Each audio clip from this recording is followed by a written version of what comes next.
Erayani dituntut 8 tahun penjara atas dakwaan soal penipuan gelar, berencana ajukan pembelaan. Erayani alias Ahnaf Arafif dituntut 8 tahun penjara oleh Jaksa Penuntut Umum. Erayani didakwa soal penipuan gelar akademik dan profesi dokter dalam pernikahan sesama jenis yang dilakukannya. Atas tuntutan tersebut, Erayani berencana akan mengajukan pembelaan atau pledoi. Pembelaan Erayani itu nantinya akan disampaikan oleh tim kuasa hukum terdakwa melalui persidangan. Mirna Novita selaku kuasa hukum Erayani mengatakan tuntutan tersebut tidak sesuai dengan fakta persidangan. Menurutnya, kasus itu terkait kode etik gelar akademis bukan kriminal murni sehingga tidak sepadan dengan hukuman. Oleh karenanya, Erayani akan mengajukan nota pembelaan kepada majelis hakim. Pada sidang sebelumnya, Erayani, pelaku pernikahan sesama jenis dituntut 8 tahun pidana penjara. Tuntutan tersebut berdasarkan perkara penipuan gelar akademik dan profesi dokter.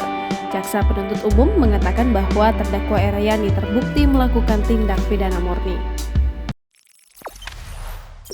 Jangan lupa subscribe, share, komen, dan like ya!